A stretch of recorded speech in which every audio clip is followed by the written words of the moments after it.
Hey guys, it's Misty Eyez, and I'm here with Asheeria Pryce. And we just recorded a Get Made Up with Misty video, and if you want to see how to do these looks, keep watching because we got ourselves right together. I'm good in yourself. I'm good. What foundation is your favorite?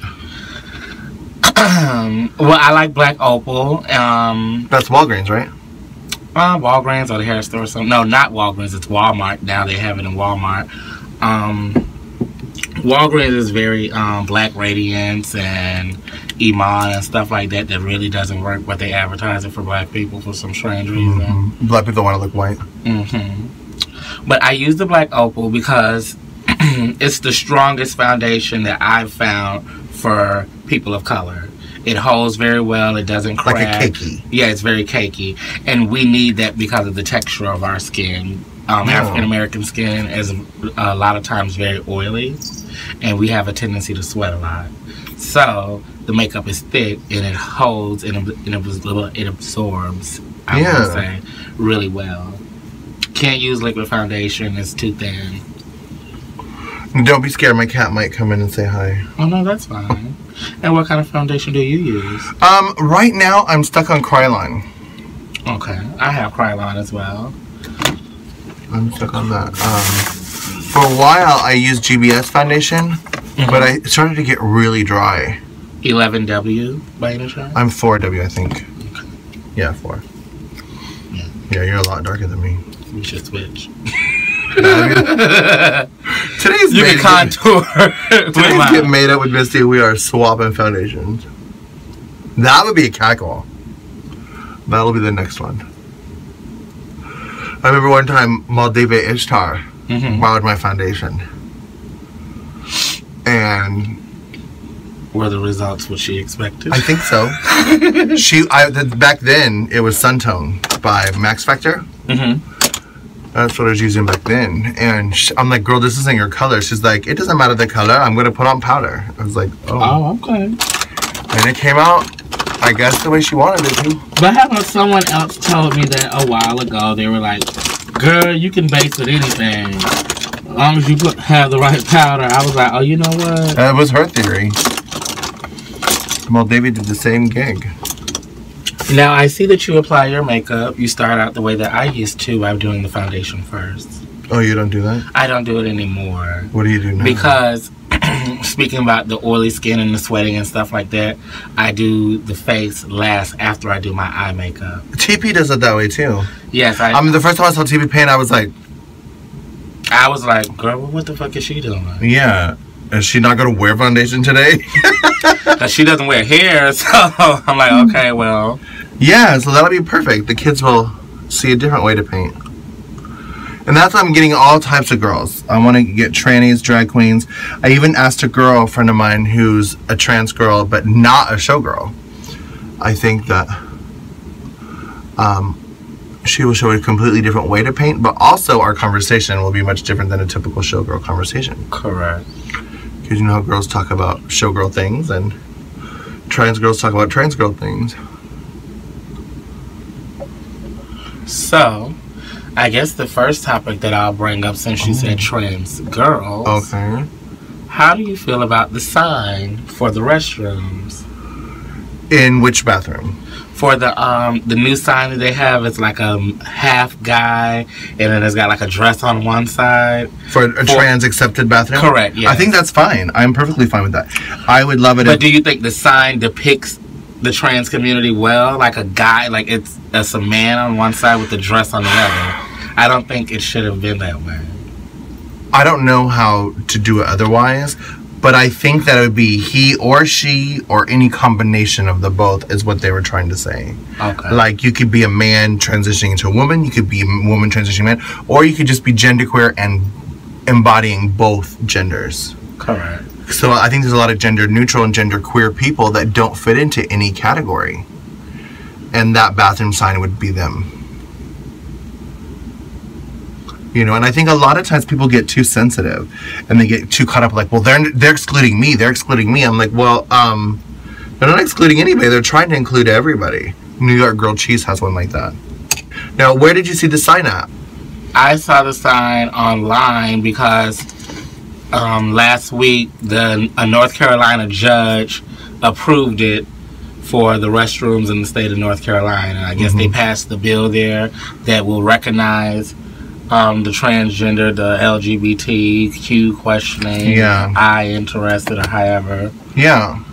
So he passed a bill sanctioning public restrooms to have that available for them, so it won't be any type of discrimination or any kind of hellacious crimes taking place. Yeah. I don't know if you heard about the lady in where was this? I want to say it was in Carolina as well. At the Target? And the transgender went. No, it was inside like a Marshall's department store, and the transgender was going to the restroom at the same time a customer was, and she said, "I know what you are and I don't want you in here." And the transgender went in the restroom anyways, and she shot the transgender lady with a gun. In a Marshall's. In Marshall's in broad daylight, because she said she felt threatened and uncomfortable. Because the trans girl was going to do what to her? Was she lesbian and hitting on her or something? Rape her. With her dick that doesn't work because she's on hormones? That makes no sense. Girl, mama thought her cooch was getting taken. I hope she goes to jail forever. I said she deserves to serve every day that she's still breathing behind bars. Yeah. I mean, it doesn't matter. It's absolutely horrible no matter what, and she should rot in jail forever. But what happened to the girl? Did she survive? No, she didn't survive. Oh, that's so sad. She lost her life because she just wanted to be able to pee freely. That's so sick. And it was in where? North Carolina? Yes, I believe it was. White trash people are so backwards. I went to high school in Kentucky for 1 year, and I was so afraid. My brother went to college in Kentucky. You know, I wasn't out as trans back then. I didn't even know it was an option. But I was definitely a flaming homo. And sometimes they would push me in the girls' bathroom and tell me I had to pee in there because I was too girly. You know. Now, they don't want us in the girls' bathroom. So that makes no sense. They used to think it was a joke, so when you started going willingly... Yeah. Now it's an issue. You're like, you know, this is actually the bathroom I feel more comfortable in. Like, I'm good. I'm fine right here. Thank you. No, that's absolutely horrible. But I don't know. What sign would you put? I remember when I went to high school, and my dad was a minister, so he moved around a lot. When I went to high school in Indiana, the bathrooms had the sex symbols, like the male sign with the arrow and the girl sign with the plus sign. Would you do like a circle with an arrow, a plus, and a circle plus? I mean, a plus arrow? Because I like that symbol, but I don't know if I'd put it on bathrooms. I'm not exactly sure what sign I would actually use to include everyone. But I wouldn't make it like so noticeably as a gender thing. I just think the whole man on one side, dress on the other distinctively pointed us out. And if someone who had hatred for transgenders or individuals who are in questioning or interest or whatever, I think it would give them a direct place to go to target us. Yeah. You know, I think the restroom should be... The restroom should say male, female, unisex. Or, if it was a single toilet bathroom, it just said restroom. Correct. You know, it would let you know that there is a single toilet. It's not a stall. It's not a public. It's not a public. It's a private restroom. You can go in and lock the door, no matter what your gender is. Yeah, I remember when I first, like years ago, when I first started transitioning, so I've been on hormones for 5 years. And when I was on hormones for 3 years plus, I definitely identified as trans in my life and my privateness, but I didn't shove it down anybody's throat. I wasn't like, hey everyone, guess what, I'm trans. But the hormones were working. So I remember I was in England.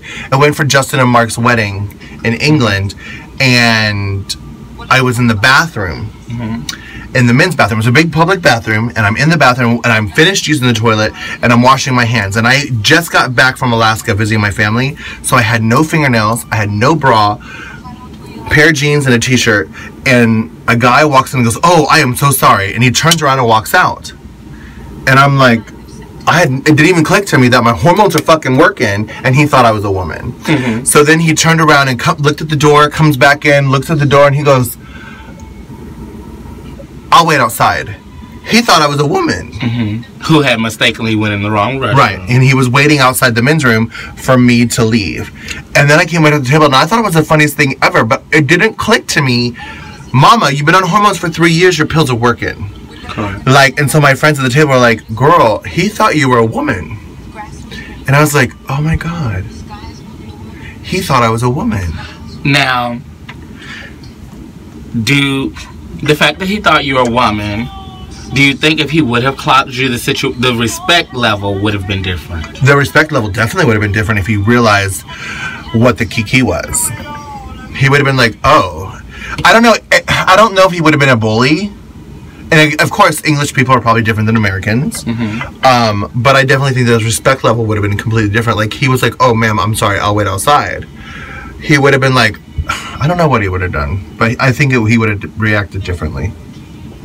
I think the issue we face in our community, number one, is the bashing and the backlash that we get from our own people. Oh, yes, that's true, too. But most importantly, it is the lack of respect amongst our own community is what really, really tears us down. And I think the reason why the heterosexual community feels comfortable with bashing us because they see so much of us bashing each other. Yeah, that's while our community bashing one another. And the trans community bashes the showgirls. And they are isolated and scorned and judged because they're not just trans.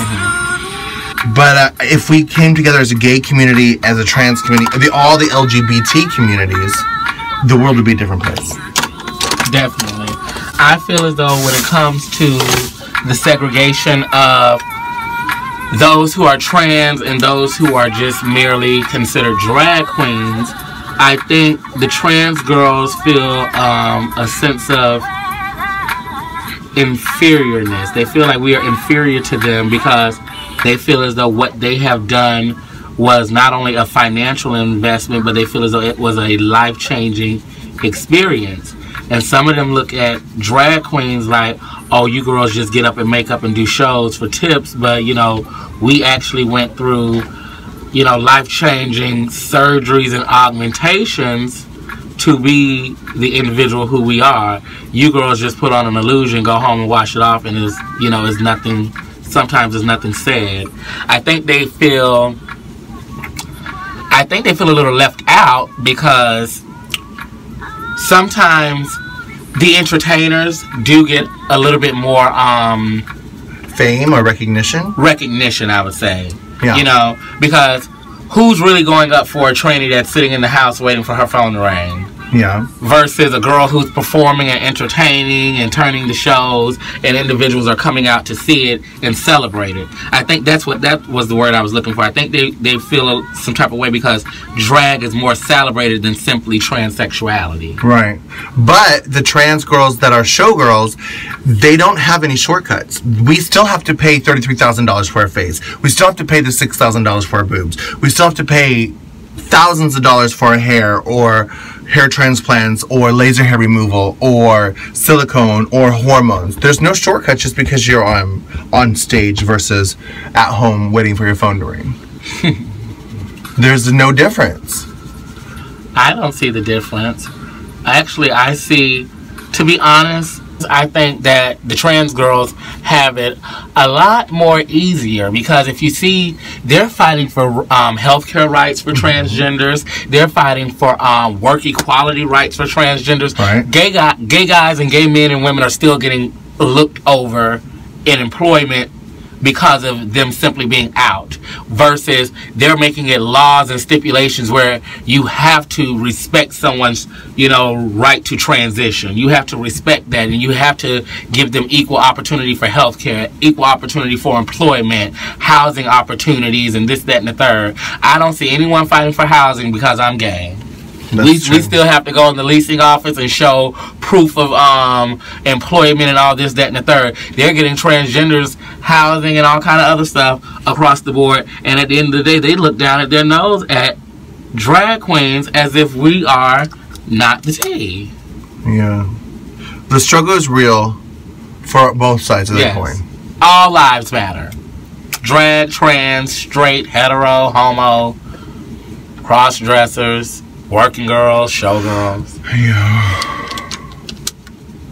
I would, as the showgirl, trans girl, I would say we have to do it in public. The public is watching us.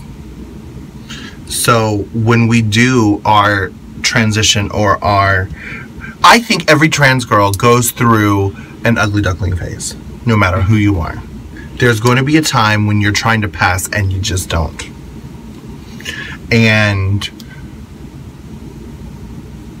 the tranny that's on stage, everyone gets to watch. It's like a child actress who's going through puberty in front of Facts of Life or whatever TV shows that's on TV or on Disney or whatever, and you get to see them go through their awkward braces and when you're getting your breasts and whatever.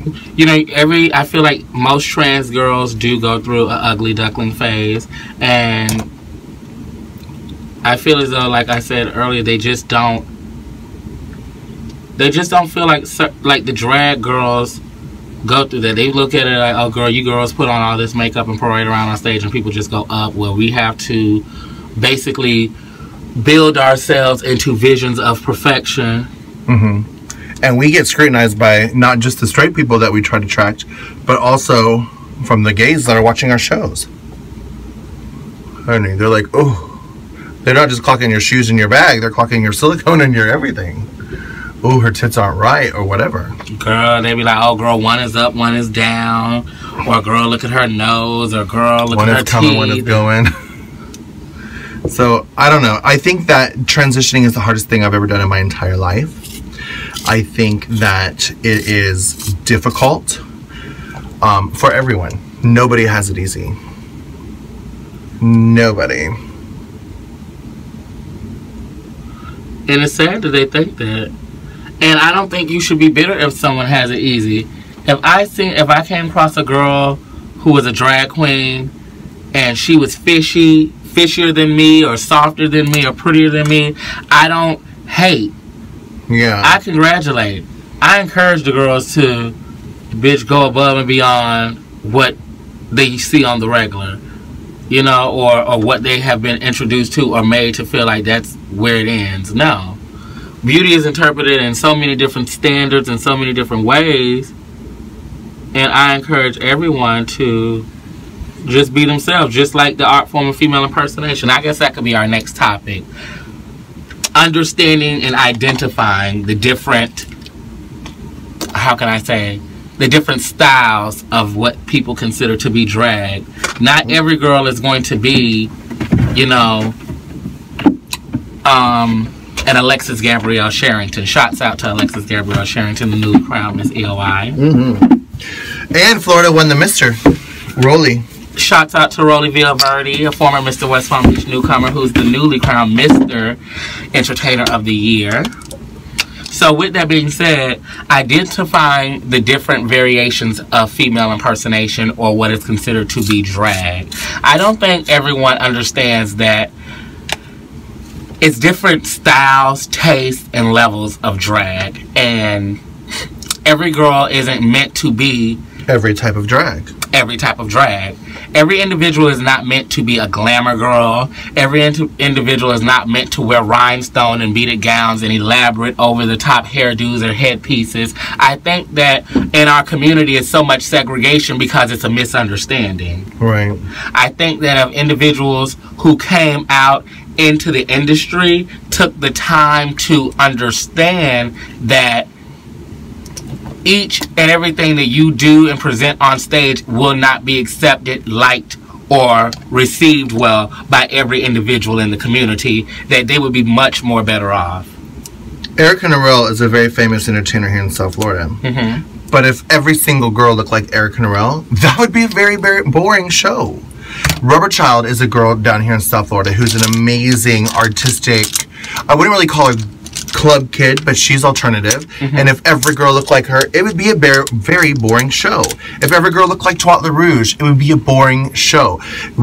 Like when I do Trendy Palace, I try to make sure there's a huge diversity. We have a weird girl, we have a beauty girl, we have a pageant girl, we have a comedy queen. You know, I like diversity. I think that makes the show more interesting. Correct.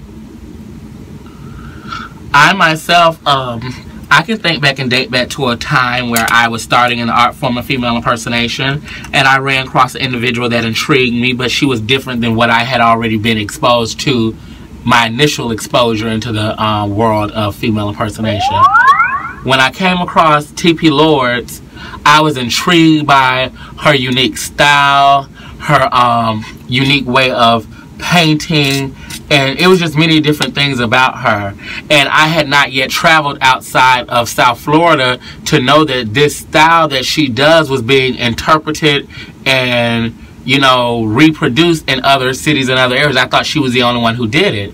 I had an opportunity to travel to Detroit, Michigan, mm-hmm. where I came in contact with a lady named Sabin. Sabin, I was like, oh wow, she reminds me of TP. And I stopped her one night after the show, and I was like, have you ever been to Florida? She was like, oh, I've been down to Florida a few times, da da da da. And I was like, we have a girl who's so sickening and so creative, and I live for her, mm-hmm. and her name is T.P. Lords. Have you ever heard of her? She was like, oh my God, I love T.P. So many people have told me that. You don't know how many times I've heard that I remind people of T.P. Lords and da da da da da. And, you know, she went into this story about how T.P. Lords is a big inspiration to her, and she's one of T.P.'s biggest fans, and she had the pleasure of meeting T.P. one time in Orlando, and, you know, blase squaze. And I was like, you know, that's hot. I was intrigued mainly because I realized that it was different interpretations of what female impersonation was, or what drag was. Mm-hmm. You know, I was happy to see that it just, TP wasn't the only one doing her style or her taste of drag. It was other girls who liked it, they received it, they understood it, and they also too wanted to be a part of it. Because we live in a very cultural diverse area far as living here in South Florida. So we have the black community, the white community, the Latino community, and each one celebrates different styles of drag. And well, even the clubs, you'll see even in South Florida, you'll see the clubs. Yeah, the certain nightclubs, you know, they celebrate certain types of drag, you know, or you would only see certain types of drag in certain particular areas. And I like that we live in such a culturally diverse place where each style of drag is celebrated and it is more so respected. I think that's the main thing. I'm always down for anyone who shows respect. I think with the new age of female impersonators that's coming out, I think the girls are so stuck on social media. Mm-hmm. The millennials.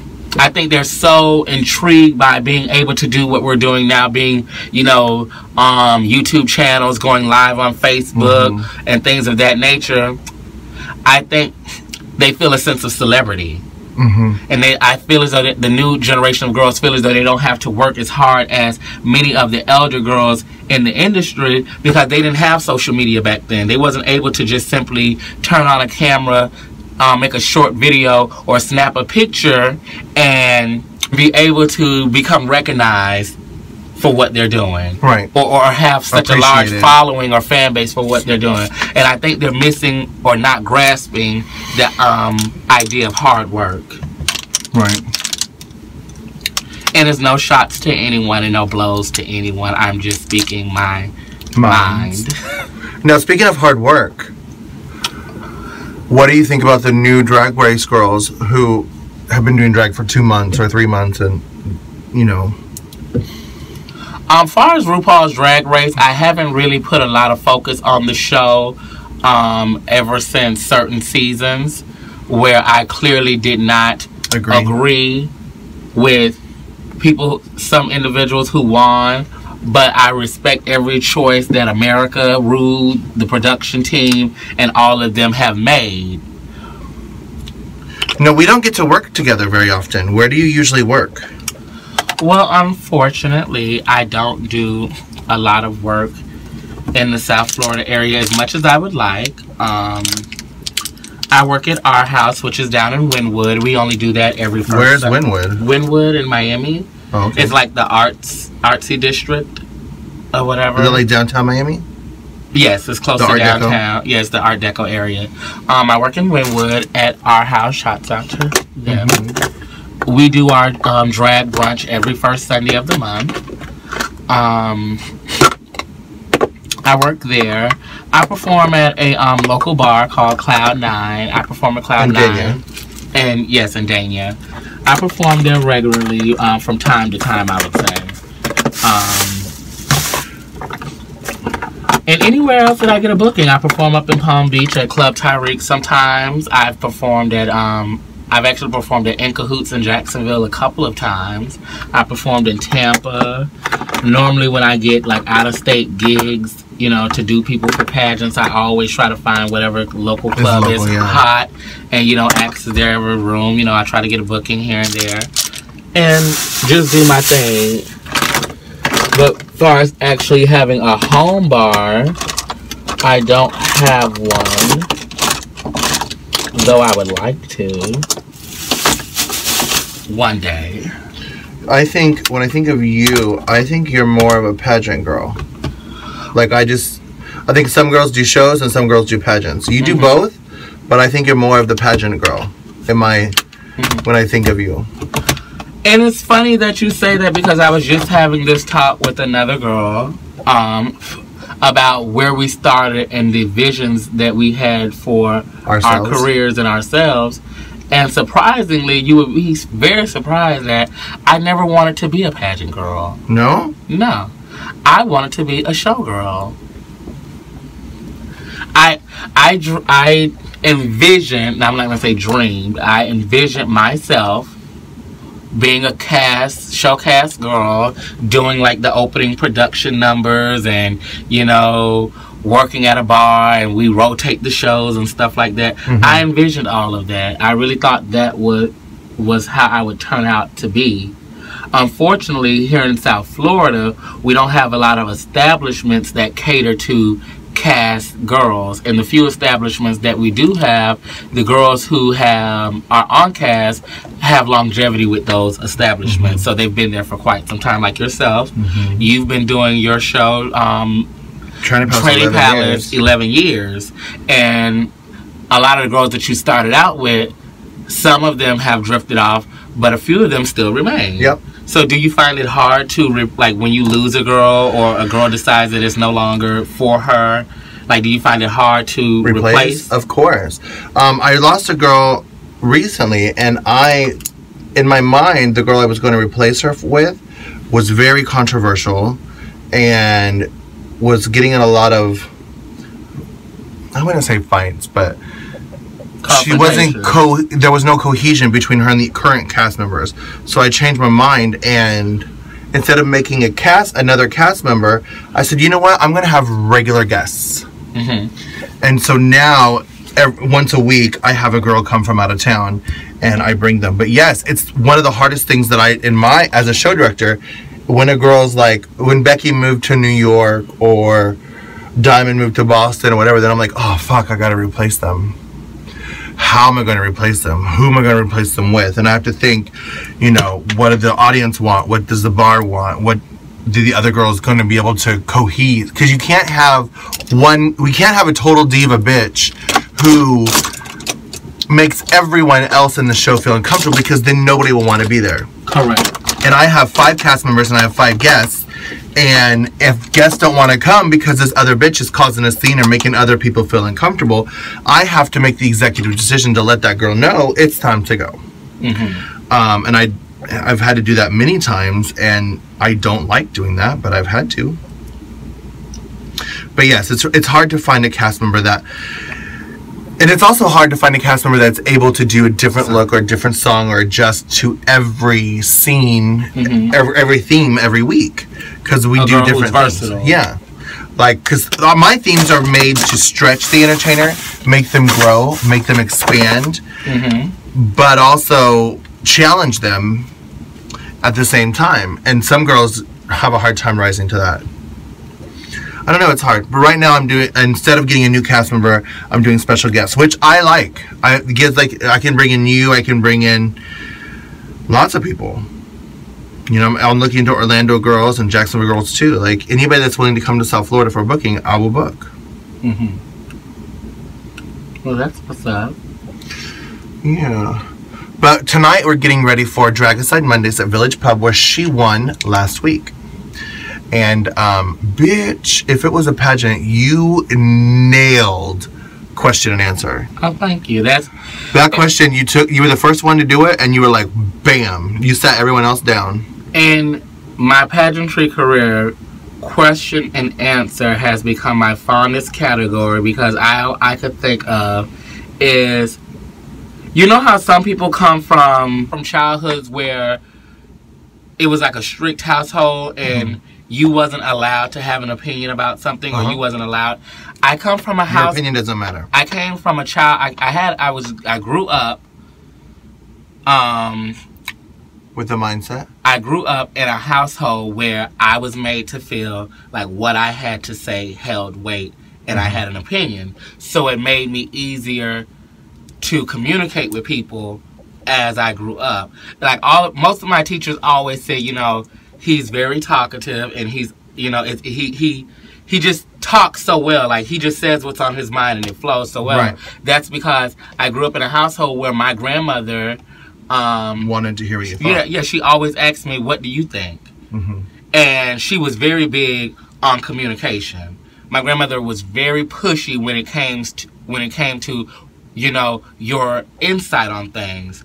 So when I got in, you know, how can I say, when I got like in middle school or whatever, we didn't have a debate team at the middle school that I went to. Right. But when I heard about the debate team at the other school, yes, and I actually went and sat in on one of the debates, I went back to my school, because my school was a magnet school, and they offered pre-law and performing arts. And I was in performing arts. I used to be in the chorus and all of that there, and I used to be in music dance club and things of that nature. And I went and I said to the guidance counselor, I didn't want to be in performing arts anymore. I now wanted to, you know, be a part of the pre-law magnet program, because the pre-law magnet program had a courtroom where they used to do mock trials. Wow. And all of that. And this is in middle school. Wow. So magnet would be advanced? Yes. The magnet program were offered to students who tested at a high level in certain areas. So they offered them the magnet program, which prepared them for careers in whatever program that they desired. For, yeah. So I went to a school called William Dandy Middle School in Fort Lauderdale, and William Dandy Middle School offered the pre-law and the performing arts. And if I wanted to continue my high school career in the pre-law program, I had an opportunity to go to Fort Lauderdale High School, because they do pre-law. And upon you graduating, they assist you in getting into the law programs in whatever college or university you decide to go to. And it goes like that for every program. Like, you know, one school specializes in and pre-med, so that will send you on to a high school that has a pre-medical program, and they will send you on to a college that has a pre-medical program. That's awesome. So that's how the magnet program works. With that being said, having the opportunity to be in the magnet program and switching to pre-law or whatever, it taught me how to argue. And it taught me how to see both sides. Correct. I had to look at evidence from both sides of the fence. It taught me how to develop, how can I say, it taught me how to think in a different perspective and look at things from different angles. So that helped me in my adult years, when I entered pageantry, a lot of people have issues with public speaking. And being in the pre-law program, we had to speak in front of our classmates and our educators, our teachers and stuff like that, because, like I said, the school I went to had a full courtroom. Yeah. You know, so we had to speak in front of those people, so it taught me how to be fearless and speak in front of people. So therefore, when I answer questions in pageantry, I'm not nervous about people looking at me. Right. I'm not nervous about public speaking in front of people. It actually, you know, helped me from where I came from. And also, before the education portion of it, I came from a household where I had regular talks with my grandmother, and she taught me how to communicate well with people. She taught me how to listen to what someone is asking you and thoroughly, you know, respond to them. Right. So, and answer the question. And answer what is being asked of you. Yeah. Well, that's good. I remember in my high school they had a debate class, or I don't know if it was a club, and my teacher suggested me for it, and I said no. Because I was anti-public speaking, and I was anti-anything like that. And I said, hell to the no. But now, all I do is public speak. And I really, really wish, I was able to do the debate club, because I think now when people write in and ask Misty's for my YouTube channel, I am able to think both sides of the equation. Like, I see where the other side's coming from. So I, you know, in my mind a little bit, I think I could debate for your side, I could debate from my side, I see where you're coming from, I see where I'm coming from, and this is where if we whirlwind all those together, let's come together and find an agreeing solution. When I came out in the gay scene, I was very feisty and rambunctious, and you? Yes, girl, I was very the shade. I was very very on the wild side, I would say. And doing drag kind of reserved me and humbled me a lot. It toned me down a lot, because I had a passion for drag.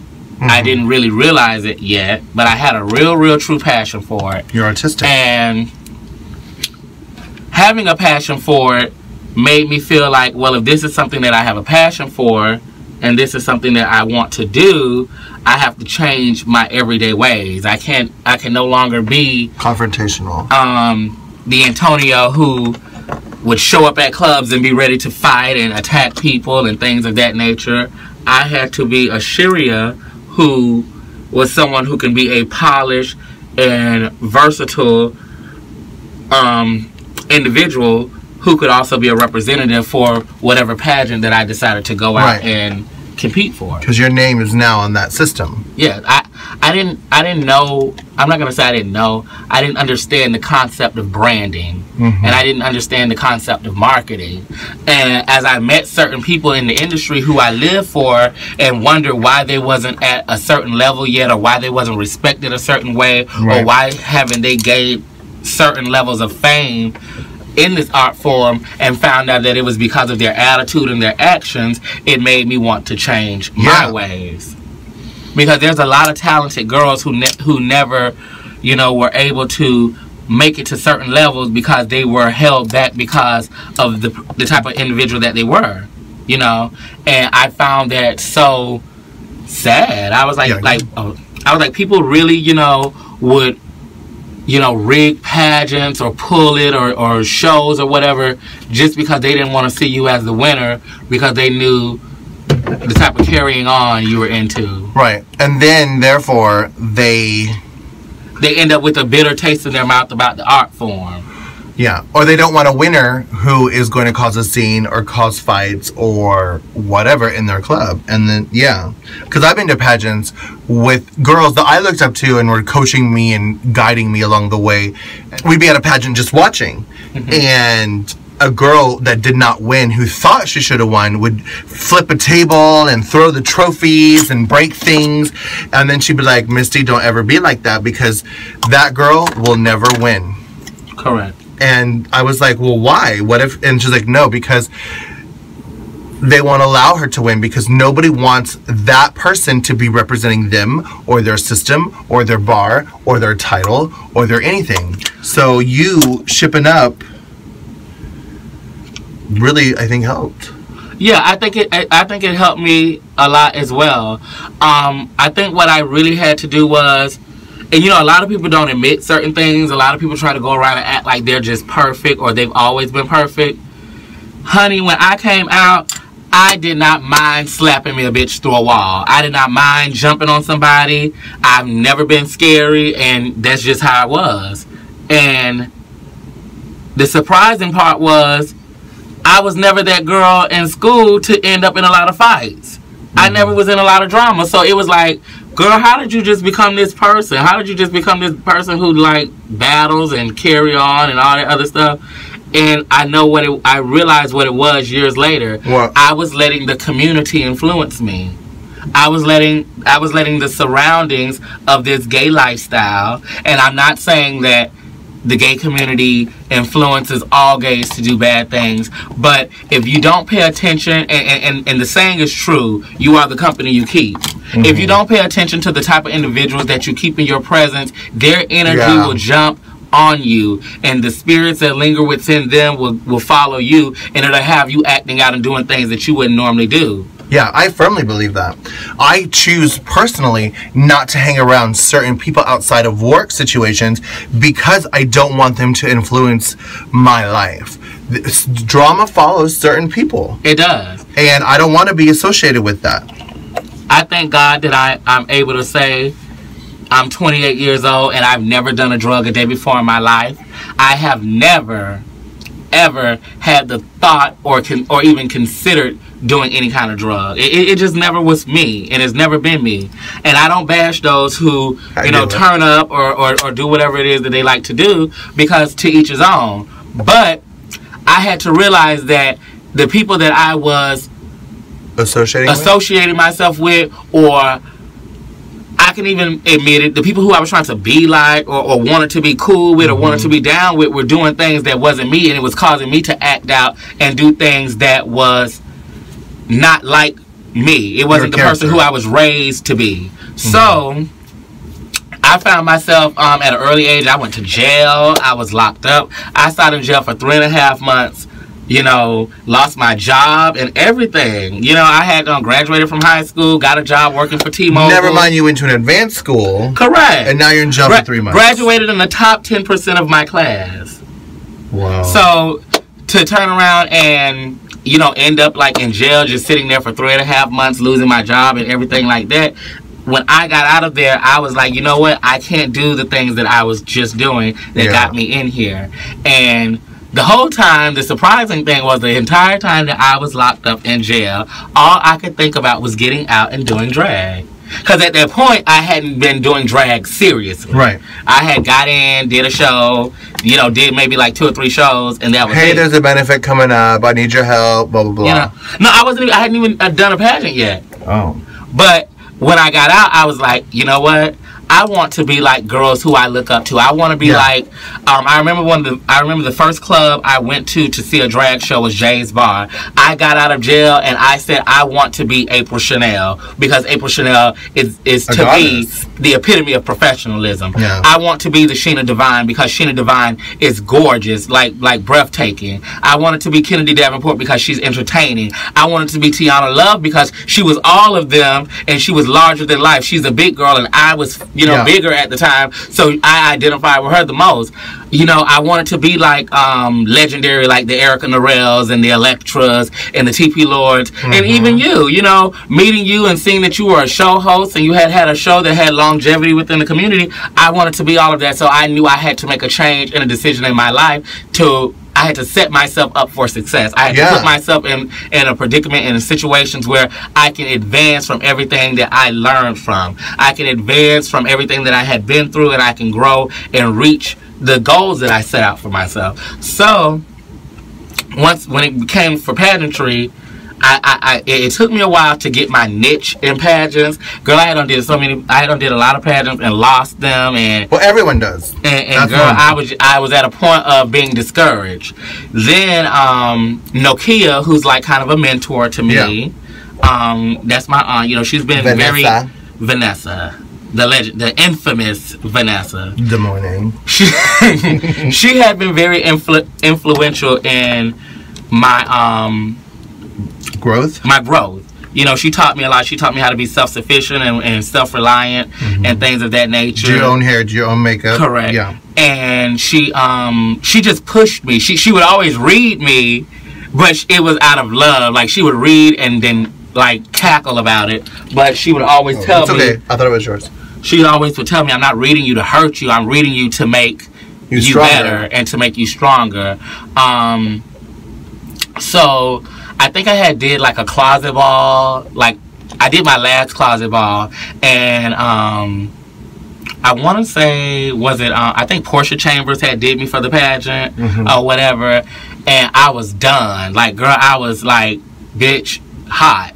I knew I was right, and I lost. I was like, how do I lose? I won presentation. I think I had won talent. Right. And I just didn't understand how I lost. And I was like, girl, I'm not doing this shit no more. And you got discouraged. Yeah, I got discouraged. Yeah. And Nokia was like, no, that's not what you do. She said, you advance, you elevate, you know when to move on. She said, if you didn't win on this level, you're going to win on the next level. So, because I was heavier, she encouraged me to do Miss Illusions Plus. And I did Miss Illusions Plus the first year. I won every category except talent. Unfortunately, my talent dancers didn't make it from out of town. They the first year that I won?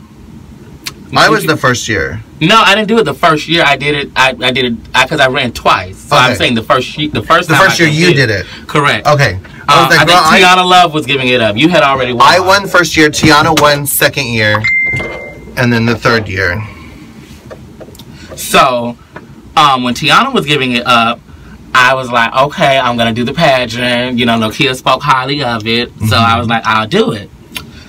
Girl, I had done won every category with talent. I was kind of upset. I was a little jaded because I asked my dancers were they going to be able to make it back from Georgia in time, because he was like, oh, we're going to... At first, they were supposed to go dance for someone, but one of my dancers ended up competing in the pageant that was the next night, because Illusions was on Monday, so they went to Thomasville, Georgia on Saturday, right? And they were backup dancers for someone, and then turned around and went to another pageant on Sunday where he ended up competing, which put him further away, meaning that they had to drive further back, because Thomasville was much closer than Atlanta was. Atlanta was like 10 hours away. Thomasville was like 6 hours away. Right. So they didn't make it back from Atlanta in time. Like, when they got off 95 and texted me and said, we're on our way to the club, have you started talent yet? Talent was over. Whoa. All the talents were over. So I was like, okay. So you just did your I did the talent, but with no dancers. But you had the choreography for dancers without dancers. Okay. So you felt a little awkward. I felt extremely awkward because there were certain parts that the dancers were supposed to carry. So, with that being said... You still won talent? No, I didn't win talent. I won every category but talent. Oh, that's right, that's right. My sister Brianna Demore won talent, and she won the pageant. She was consistent. She was behind me in like every category or whatever, and talent, she won. Yeah, she cleared talent. So, with that being said, I got discouraged again.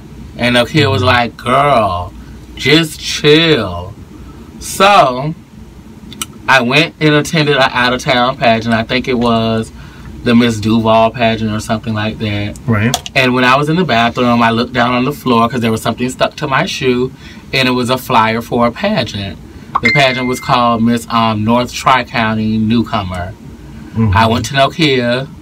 I was like, girl, I want to do this because it's out of town. Maybe and it's a newcomer. I was like, maybe I'm not getting my justice because I'm in town. Keep doing all these fucking in-town pageants, and they keep sending me home. She was like, well, mama, what you going to do? You going to do newcomers or you going to do plus pageants? I said, girl, I want to do newcomers. So, I dropped from the plus level to the newcomer level. We prepared. We went out of town. I did the pageant. I won presentation with the perfect score. That was the only category I won up until they had a question and answer tiebreaker.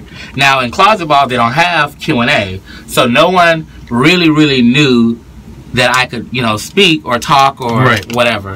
So I answered the question, and the people were like, we don't think that she could do it. I broke question in half. I shattered the question in a million pieces. They asked me who was my favorite entertainer and why. I told them Raquel Lords, and I gave them a whole rundown of why Raquel Lords was the ultimate entertainer, and she was the person who I admired the most, and she was my favorite. I don't know who that is. Oh, Raquel Lords, she's from Atlanta. Well, I think she's from Texas, but she lives in Atlanta. She's been in the art form for about over 20 years.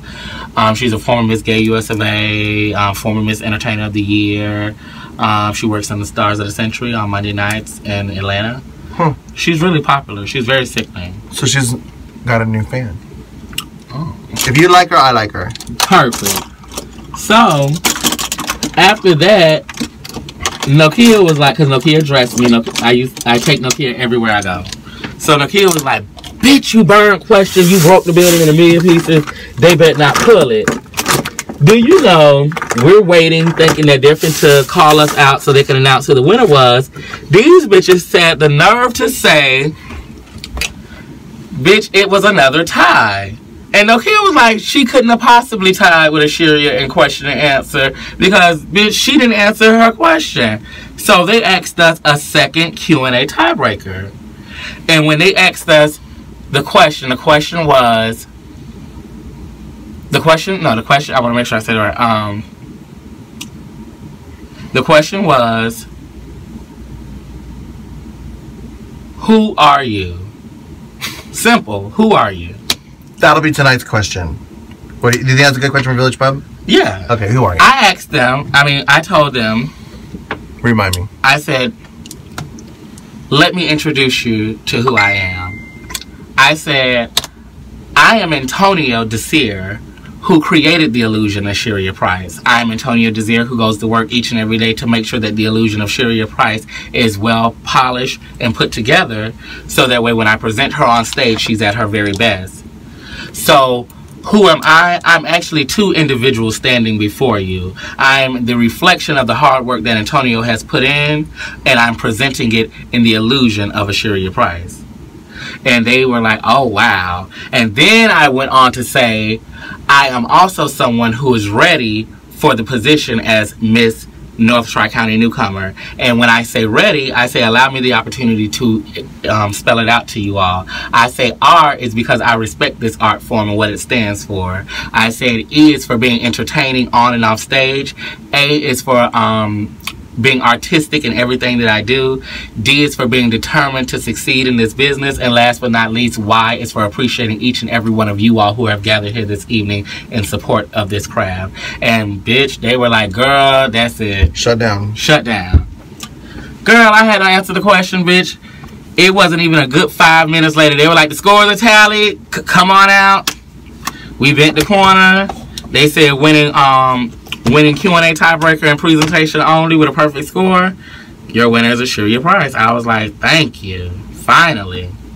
It took forever. Then your pageantry's career began. And then I began to flourish. Like after that, I used to find pageants that had Q&A because I knew if I lacked in any other category, you make up for it. Once we got to Q&A, I was going to make up for it. What question did you get last week for a Village Pub? I forget. Drag aside. The question that... I made it up, but I can't remember the question. I just remember you turned it. Oh!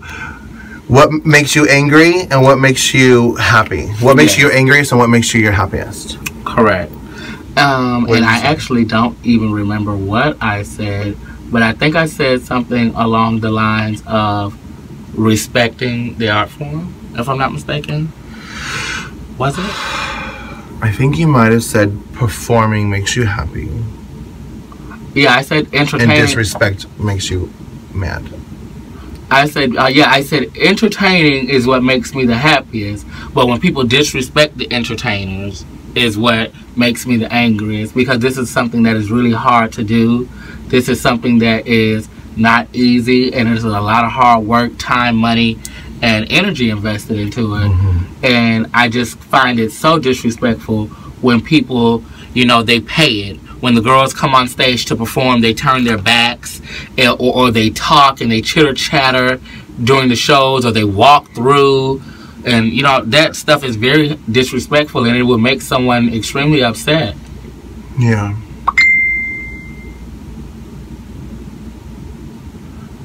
So, the one thing that I hate the most is the blatant forms of disrespect to entertainers. But the one thing that I love the most is simply being an entertainer, being able to perform. For the kids. Yeah, the reason I do onstage question and answer during Village Pub Drag Aside is because some of the girls are brand new. And kind of like your background and upbringing, I want them to be comfortable speaking on the microphone. A lot of girls have never done it. Like one girl every week, when she talks on the microphone, she closes her eyes. Don't say any names, but when she talks on the microphone, she's like... I just thought about it, and I know exactly who you're talking about. You've been to the show, you know, because every week she closes her eyes. In my response to the question, her eyes are closed the whole time. And I'm like, eventually she's going to get comfortable on the microphone. And that might open a door for her in the future, whether it be pageantry or emceeing a show or whatever. I remember when I was working at Elements, Trinity Palace 11 years ago, maybe 10 years ago, 9 years ago. It had been there for a while. I was doing something, I needed a substitute, and I asked TP Lords to MC for me. And at the time, she's like, I don't talk on the microphone. I was gagged. I was like, what do you mean you don't talk on the microphone? Yeah. She's like, I don't do that. How can you MC without talking? I don't do that. I don't do that. And I'm like, okay. And then, like 2 years later, she started doing it. You know, but it's a big thing that people are afraid of. You know, I actually just did a Misty Minute about public speaking, and because a friend of mine, there's a girl named Charlotte Shotgun in West Palm Beach who started a show, and she went to a lot of the entertainers in South Florida, and she was like, can you help me MC? Can you help me MC? And a lot of the girls were real shady to her, saying, you talk on a microphone. That's how you MC. And she's like, she came up to me and she's like, Misty, can you give me some pointers on how to be a good MC? And I'm like, oh yes, do this, do this, do this, do that. Look for the peacock. If so, and Oz, who's now Fetish Bunny, was there. He had bunny ears on. And I said, for example, he's peacocking. He is trying to stand out on purpose, trying to get everyone's attention. Correct. Give him attention. Be like, oh my goodness, look at you. We have a bunny in the audience or whatever. Call out the peacock. You know, whatever.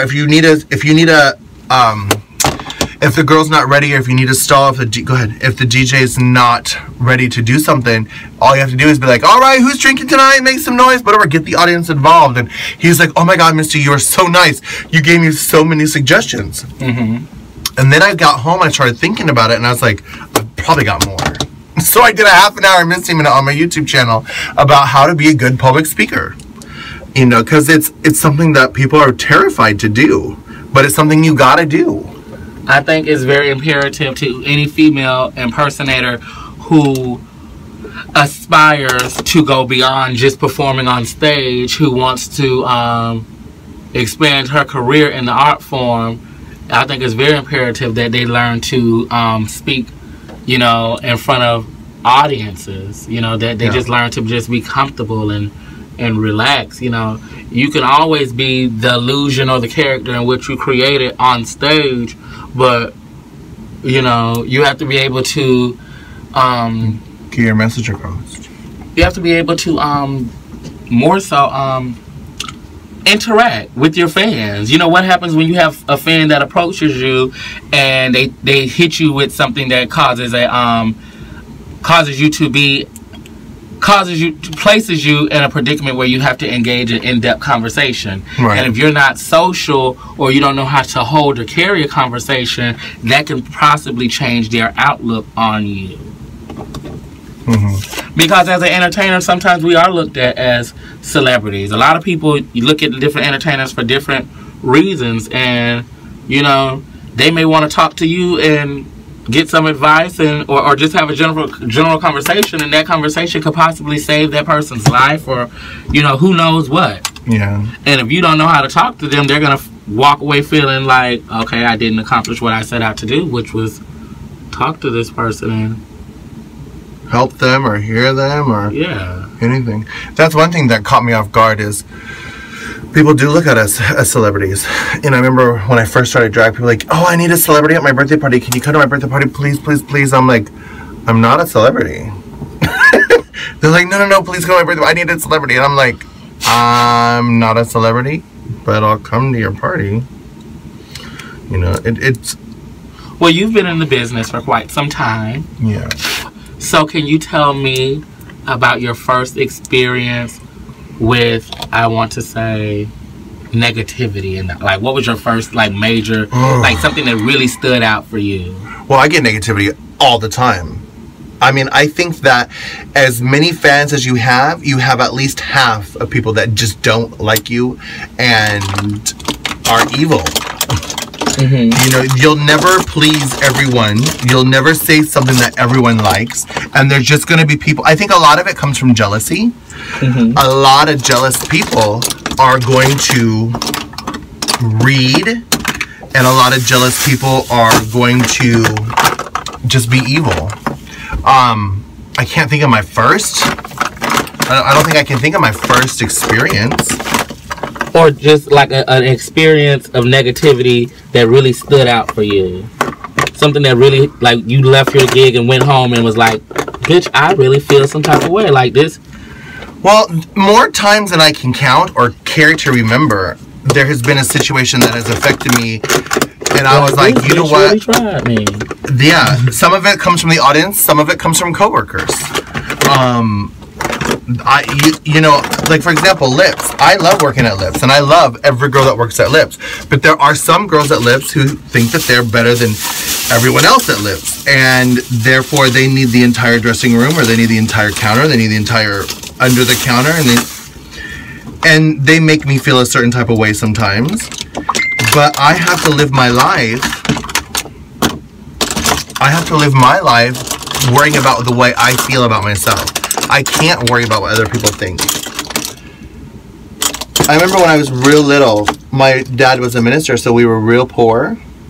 And my mom could not afford real clothes. Like designer name brands. And we would go to like thrift stores and like Goodwills to get clothes. And sometimes we'd find something that would be really hot, because I found some hot stuff in the thrift store myself. Yeah. And sometimes not. And I remember one time, again, I wasn't trans. I didn't know I knew I was a girl when I was little, but I didn't know what trans was. And I was already being made fun of for being homo and queer. And I remember one time the only shoes in the whole store that could fit me were pink Reeboks. I'm not laughing, I promise. You are laughing, that's okay. What do you need? Pencil sharpener. Yeah. Pink Reeboks. And bitch, I had to go to school with pink Reeboks. Mm-hmm. And I was made fun of every day for pink Reeboks. And I remember I'd come home crying. And my mom would be like... Not knowing fast forward years later, pink Reeboks would be in style. Bitch, I would want a pair of pink Reeboks today. But I remember my mom would be like... she didn't use these words, but this is the way I translate it now. Bitch, she is not paying your bills. If that man is not paying your bills, his opinion does not matter. And that's truly how I live now. Like I can't. There's so many situations of negativity, like again, from the trans community. You're a showgirl, calling you a different type of tranny. You're not a real tranny because you're a showgirl. From gay people who treat you different because you're fat or femme or whatever.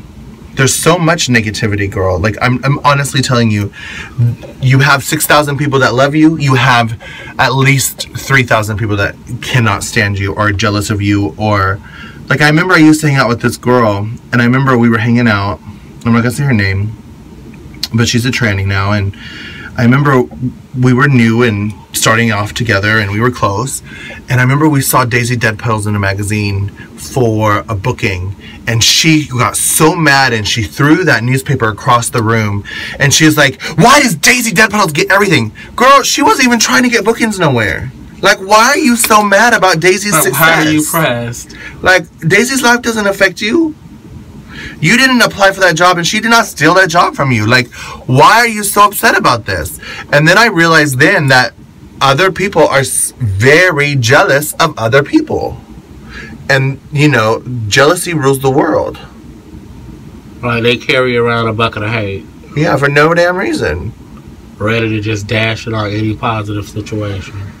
So, at that moment in my mind, I was like, I can't be around this girl for very much longer. Mm-hmm. Because, like, for example, when Latrice got on RuPaul's Drag Race, I helped her. Mm-hmm. I wanted to thrive on her success. I wanted her to be amazing. I wanted her to do well. I was super happy that she got on TV. Yes, I auditioned that year. Yes, I wanted to be on the TV show. And I remember one of my friends like, oh, aren't you bitter? Aren't you jealous? Aren't you mad? And I'm like, no, I'm really happy for her. I'm actually ecstatic. And they're like, no, but aren't you mad? Aren't you jealous? And I'm like, no, bitch, I'm really happy for her. And they're like, well, I don't know why you're not mad. And I'm like, well, if I get my I'm not a bitter I'll get my bitch. year. But I'm so happy for her. Latrice deserves this. This is good for her. And they just could not take that I was not jealous, bitter, mad, angry. And I couldn't understand why they didn't understand that. I was like, really, bitch? Why are you jealous? Why are you mad? You didn't even audition for RuPaul's Drag Race. Why are you mad about it? No, but here's the kicker. You don't even do drag. Why are you mad? Yes, exactly, girl. So, there's all types of people. All types, girl. And you can't let other people affect you. And that's at the end of the day, to answer your question, you have to go to bed at night loving yourself. And you can't worry about what other people think. Amen. If you don't like me because I part my hair down the middle, then, oh well. I part my hair down the middle because I like it. Because if you can't love yourself, how the hell? That's it. You're going to love somebody else.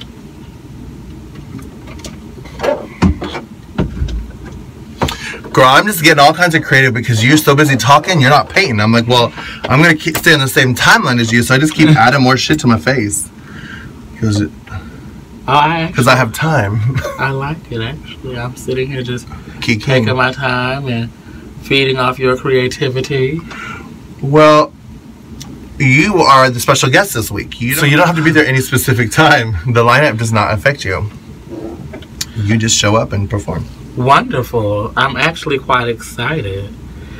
So, I heard you're getting ready to compete for a pageant. What are you doing? I'm doing a pageant that I feel is very prestigious. It has been around for a very long time. It is a pretty popular pageant in the region that it is in.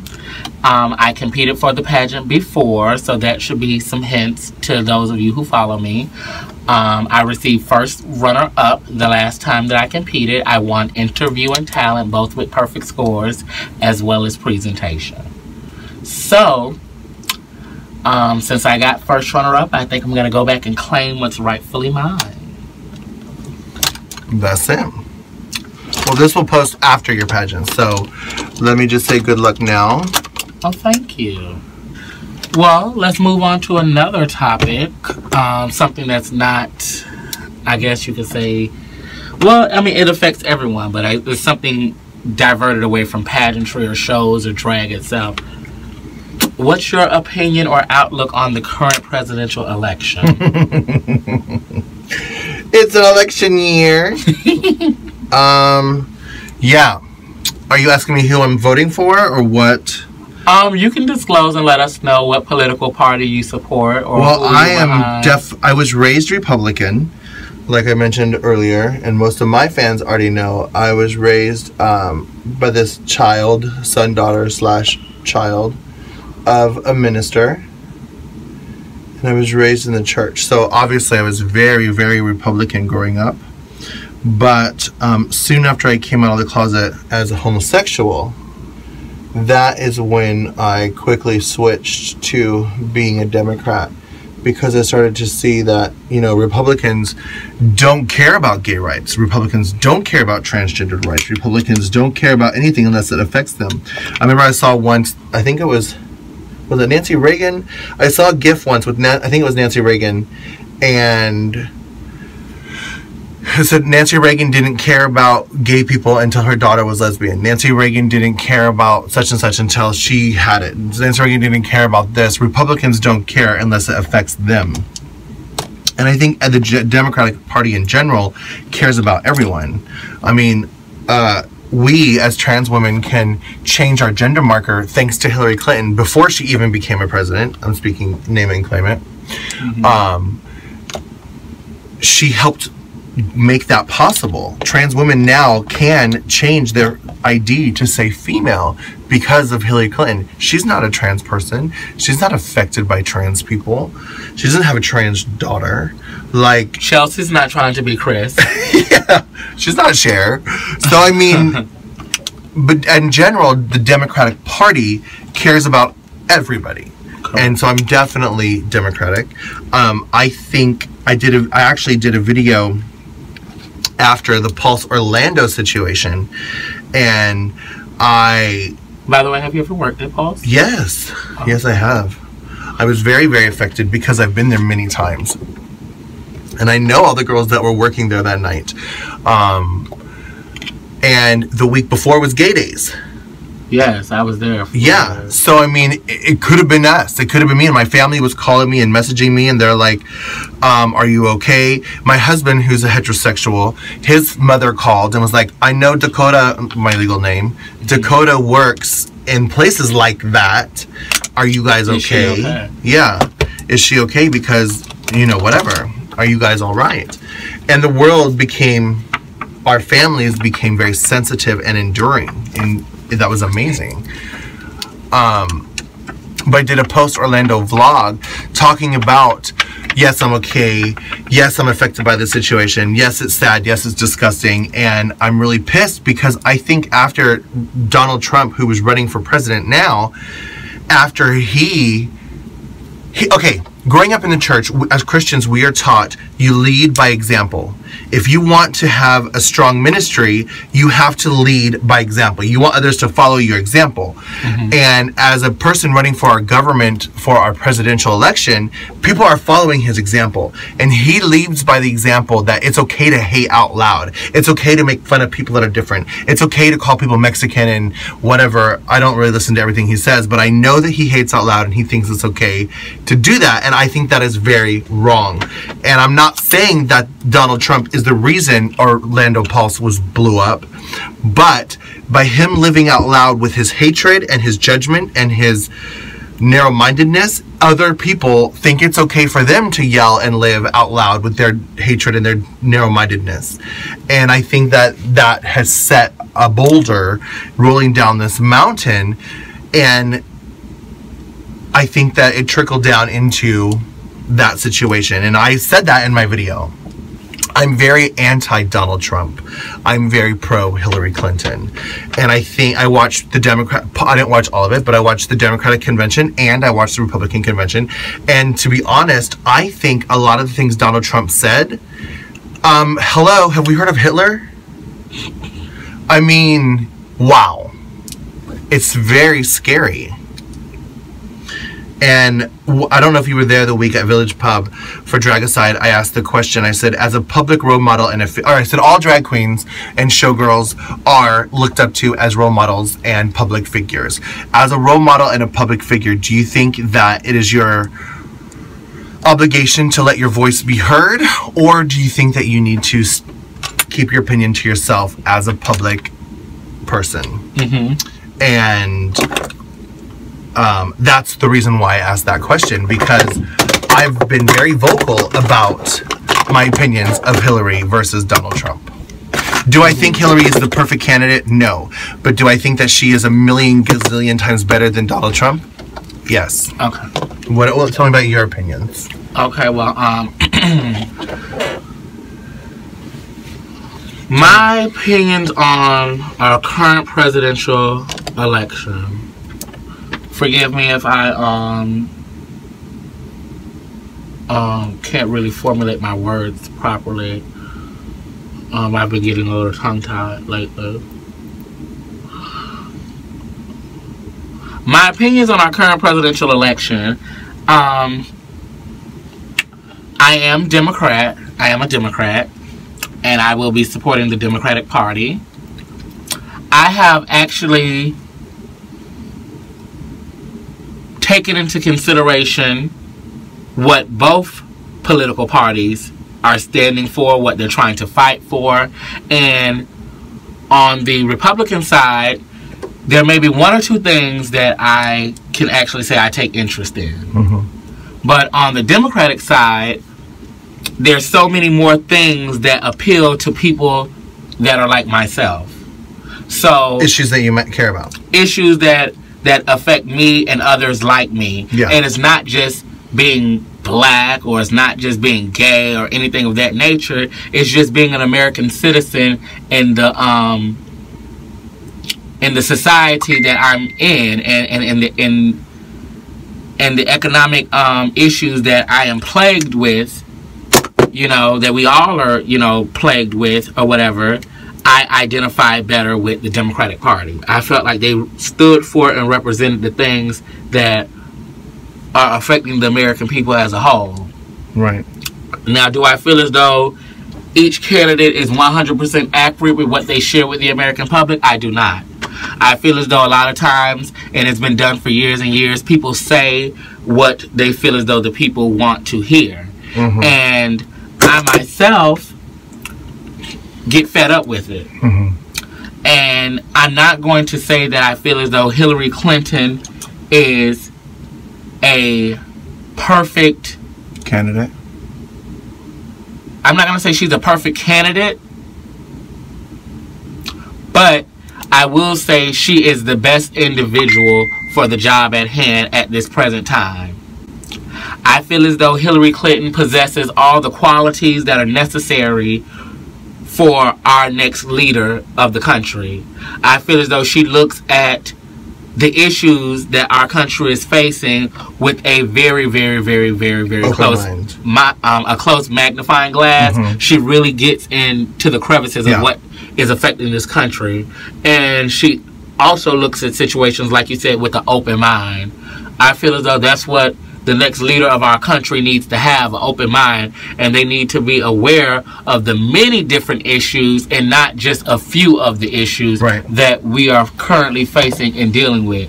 Some of the policies that she has endorsed or openly or publicly said that she supported in the past, I understand. People have an opportunity to change their mind. Today I may be a Democrat, and a proud Democrat at that, but who knows? Years down the line, I may feel as though the Republican Party is where I need to be, and I may make a decision to abort ship. You know, that's your right. And I have a right to do so because of the country that I live in. You know, we're not a communist country, like some countries where we are told what we're going to like and what we're going to dislike. We have the freedom and the ability to pick and choose what we like and dislike. And at the present time, I feel like Hillary, will get the job done. I feel as though Barack Obama and the entire Obama administration has did a phenomenal job. I agree with you 100%. The things that they thought this man would let this country down with has completely went out of the window. I'm so sorry. Barack Obama has been one of the most influential presidents to ever have a presidency. He has really, really implemented a lot of things. He supported a lot of things, and he stood by a lot of things that really have helped catapult this country into a better state. And they tried to run him into the ground and say that he's actually hurt this country. They tried to run his name into the ground and say that he has affected this country so dramatically in so many negative ways and aspects. But I truly feel like Barack Obama has really helped this country. I feel as though he came to the aid of this country with the open mind frame with his presidency. He was a community organizer back in Chicago before he became the president. A politician. Before he became a politician. And being a community organizer allowed him the ability to know what people needed and to deliver, what's the word? Deliver actions upon those needs. He knew what, his neighborhood, his community, and the society in which he had, been elected to run or take charge over. He knew what they needed. He listened to their issues and he began to give them what they needed. So therefore, that was something that we could actually stand on when he was running for president. Yes. It gave us something to be hopeful and mindful of, because he had did such a wonderful job as a community advisor or whatever, that we knew that maybe he would be a good candidate for president. And he follows his word. And he follows his word. As a president, people have to understand, you have the U.S. Senate, you have the House of Representatives, and so many other different people that you have to go through before you can follow through on the things that you said. He can implement an idea, but they can not pass his laws. Correct. So, with that being said, I applaud Obama on the job that he's done as president. Yes. And a lot of people give him a lot of backlash and strong criticism, which I think is just hate, because of decisions that he's made and things that he's implemented.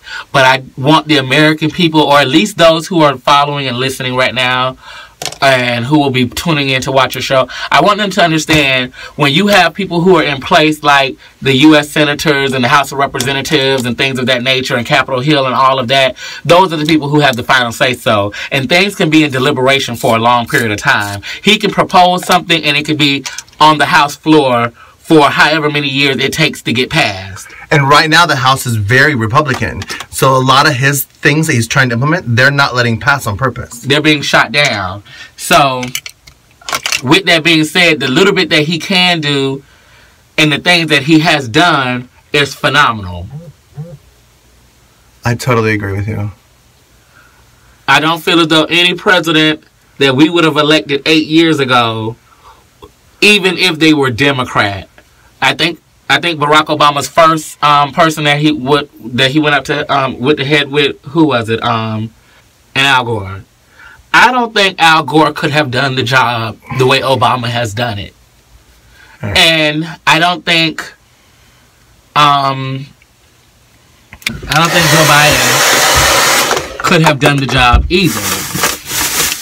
I think Barack Obama has done exactly what the country said he was going to do.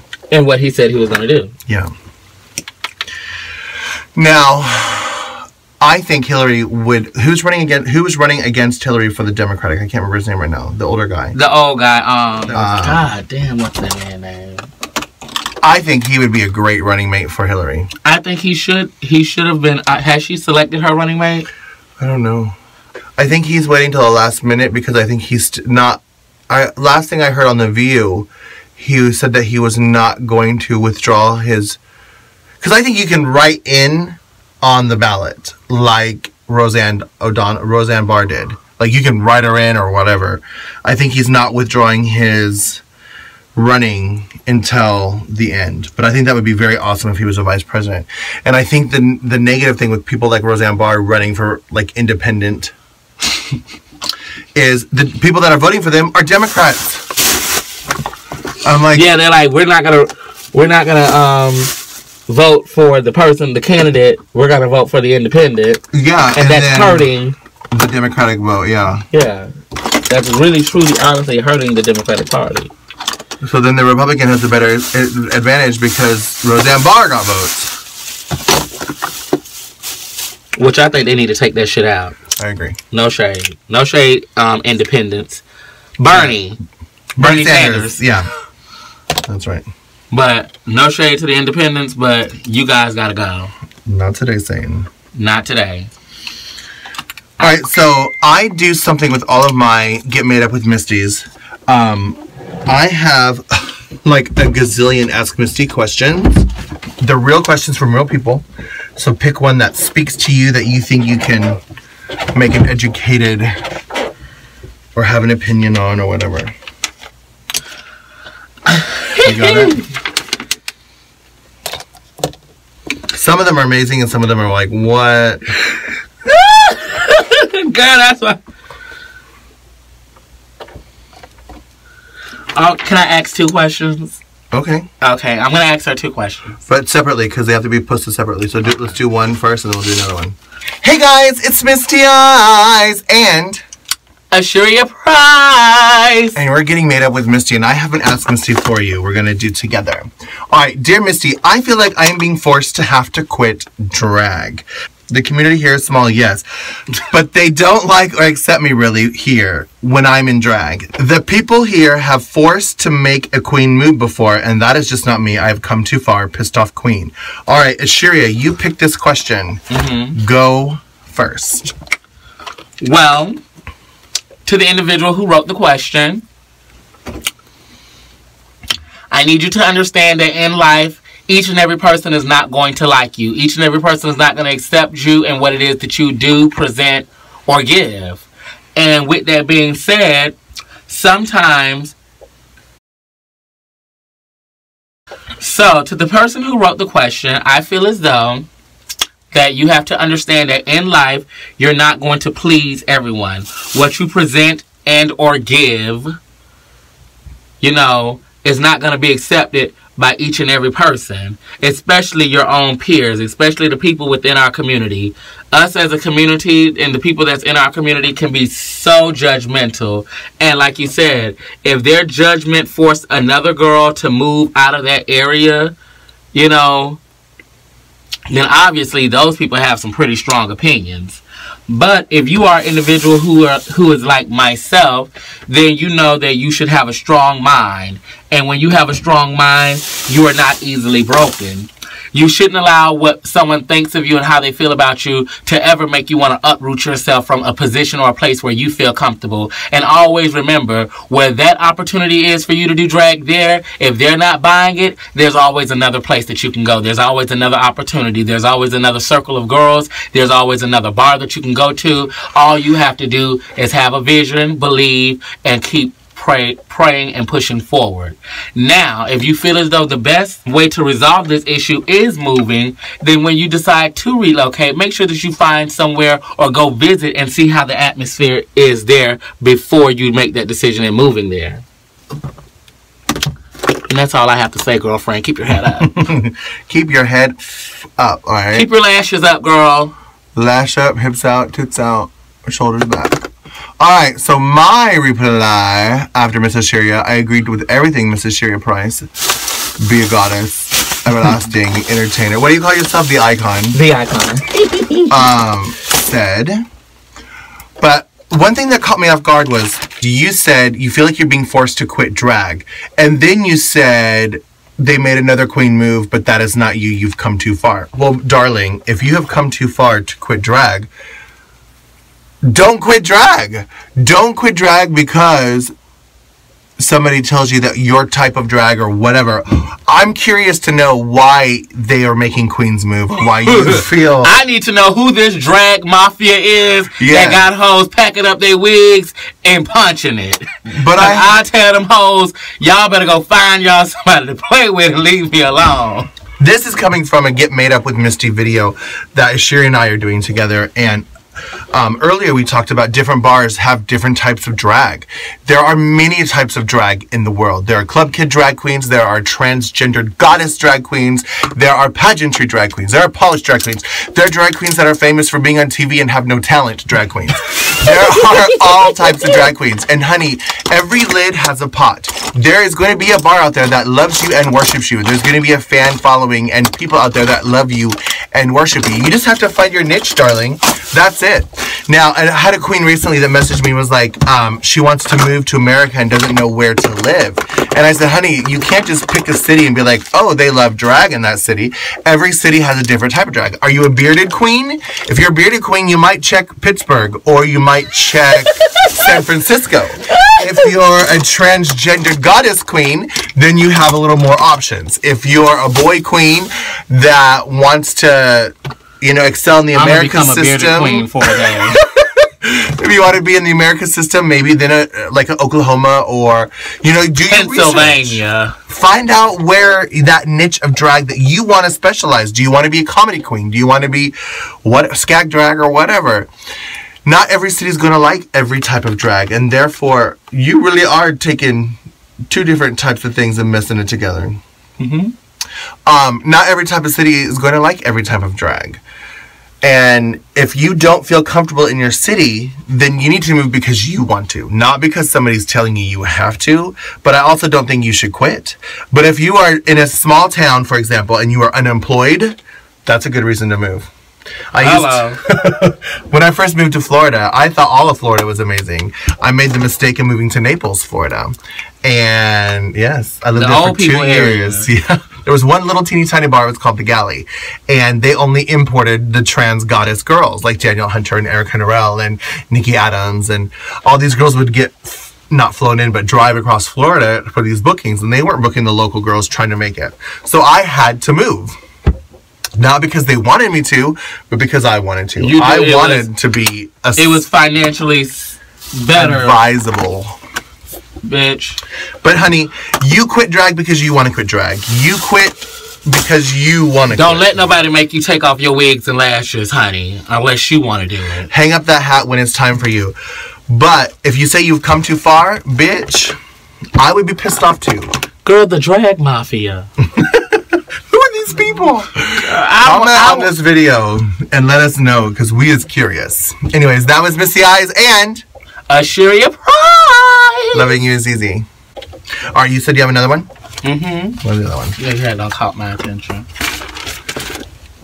Asheeria doesn't want one, she wants 2 video questions.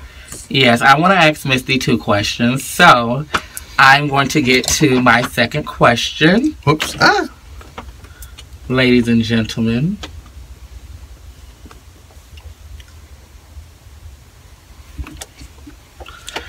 This question caught my attention because I've heard somewhat of this topic, but it really like did it for me. Alright. Let me just start the intro for my channel. Alright. Hey guys, it's Misty Eyez and Asheeria Pryce. And we have an Ask Misty for you. Alright, dear Misty, I am a straight guy that is enthralled with the art of drag. I have always been a performer and I love being another person. I am just starting my journey and I know drag is mostly done by gay guys. Do you think it is okay or normal, and what should I do next? Asheeria, you picked this question. Answer it first. Go. I have to get close to the camera. Okay, go ahead. So he can see the intensity in my eye. Go ahead. I am completely lost. You said that you are a straight guy, which I understand, but you said that you have always been a performer and you are enthralled by the idea of the art form of female impersonation and drag entertainment.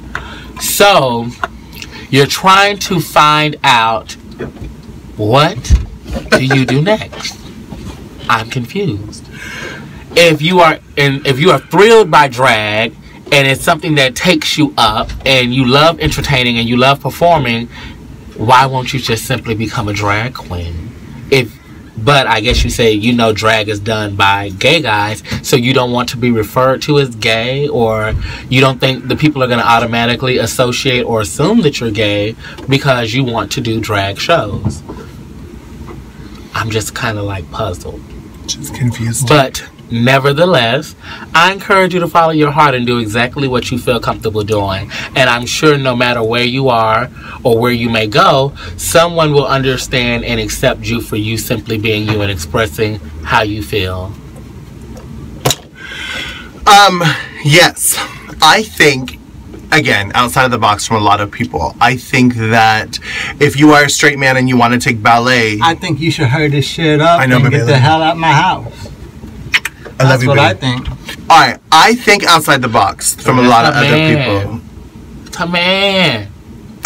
I'm going to edit all this. I'm going to get me a man that supports me like that, girl. I'm going to find one day. He's a good guy.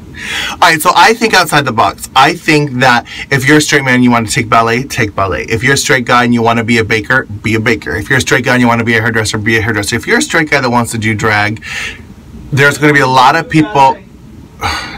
There's going to be a lot of people that don't understand it, but if you truly want to be a drag queen, be a drag queen. I know a straight man who does drag. He is a high school Spanish teacher in New York, and he just messaged me. He's bringing his fiance girlfriend down, and they're going to be visiting Miami. And I'm like, do you want to do the Tranny Palace? And he's like, oh, no, I'm not bringing drag. She's supportive of the drag, but this is a romantic anniversary thing for them, so there will be no drag involved. He wants to come down for a separate trip to do Tranny Palace. But anyways, I didn't understand it either. I was like, he's joking. Like, he can't be saying. He is not really a straight man doing drag, and he is. And he also is a high school football coach. So, is he a feminine, delicate, beautiful goddess? Maybe not so much. But he loves performing, and he's good at it. So, I say, if you follow your passion, whatever it is, follow your heart, and your life will be complete. That's all I have to say about that. What do you have to say? Any follow-ups? That's it? Just confused. But, honey, doing drag don't make you gay. Sucking dick makes you gay. That's what I have to say. No. Unless it's on a girl. The straight boys say that don't make them gay. They are exploring. Oh, that's it. Anyways, honey. I think, and this has been my theory for a long time, and I hope people agree with I hope people agree with me. What you identify as and what you respond to, thus so makes you that. If someone says, are you black? And I say yes, I identified as being black. Meaning that I'm giving them the authority and the power to refer to me as an African American or a person who is black or of African American descent or dark skinned or whatever the case may be. That's what I'm identifying as. If someone says, are you a female impersonator? And I say, yes, I am identifying as an individual who gets on stage and impersonates a female and performs and entertains for a plethora of audiences. So therefore, it's what I am identifying as, and I'm giving people and I'm enabling them to... You're giving them permission. Permission to, address me as such. So with that being, to answer your question, is it wrong or crazy that you are a straight man who is thrilled by the performing as a woman? By drag, you love it and it's something that you want to, partake in and be a part of. I don't think there's anything wrong with that.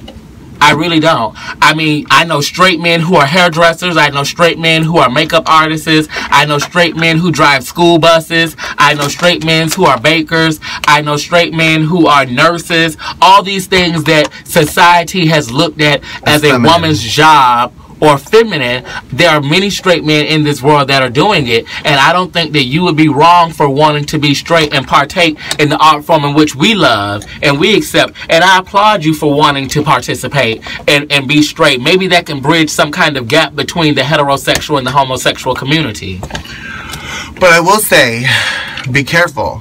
When you start walking in heels and sashaying, that starts to carry over into your real life. And you might start sashaying in your everyday time. Thought. Note to self. Anyways, that was Misty Eyez and Asheeria Pryce. Loving You Is Easy. Oh, that was fun. You got 2. You're the only girl that's done 2. Alright, let me get my hair. I'm gonna start putting my hair on. Eyelashes next. No. Oh my god, I'm late. I'm supposed to be there at 10 o'clock, girl. It's 10:28. That outfit. It's a fun outfit, huh? The Hogan outfit. Are you working on the corner tonight? Shut up, baby. I did not know you were working on that corner. I'm not. So it doesn't look like it. You think you're Alexis?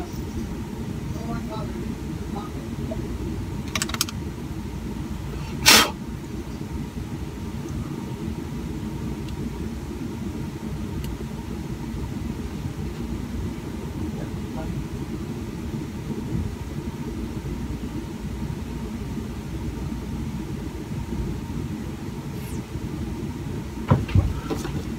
When did you get that crap? This is very old. about to be very torn up. Shut up. There's a skirt that goes on top of it right there. In my purse. Come tonight, you'll see. Once again, ladies and gentlemen, for those of you who are watching, I am live here with the Eyez of Florida, Misty Eyez. Bitch, Girl. look at the creativity in that whole makeup. We are half an hour late for work, girl. Bitch, we're late. But we're dragged. Stop talking. Y'all need to get out my house. Shh. Right now. Baby. Alright. Take off that stripper outfit too. I am about to scream. Why? He said take off the stripper outfit. I just loved him. I love them, you guys. Their chemistry and everything about them. He's a cutie. Alright. Can you hand me one of those boobs up there? Like a purple one? I'm curious to see what this is going to do. Bitch, she taught me something, bitch. Stuffing wigs with tits. I have to try it. Well, what? See, look. Well, it's lighter weight than hair wigs. Stuffing wigs with wigs. That should be so heavy and it requires so many pins. Mm-hmm. This one doesn't require any pins. You just put it in the wig. See? It doesn't follow. Hot. Alright guys, it was so much fun. Oh, I'm sorry, we got so distracted and so much caught up in conversation. We are literally an hour late to work. I'm going to get in so much trouble, so we rushed it out. The end of the video was kind of whoosh, wham bam, thank you ma'am. But I do apologize for that, but I hope you truly enjoyed it. I hope you learned something. I hope you were entertained. Definitely. We got our conversations together, we got our makeup together, and we had a good time. I hope you had a good time too. Loving you is easy. Mwah. Thank you all for watching. I'm Asheeria Pryce and we're here with... Oh, tell them how to stalk you on the media. Facebook, Twitter, okay. all that. For all of you all who are watching and you want to become one of my new followers or fans, who I greatly appreciate you all for your support, you can always follow me on Facebook at Asheeria Pryce on Facebook. And you also can find me on Instagram at Asheeria_88. And I think I don't have anything else that you guys can follow Twitter, YouTube. I don't do Twitter. Okay. Or Snapchat or You keep it simple. Tweet. I try to keep it simple. Alright guys, if you're... And for any videos, you can just look up Asheeria Pryce on YouTube. You can find other people's recordings, okay? Alright, loving you is easy. Bye. Alright, let's go.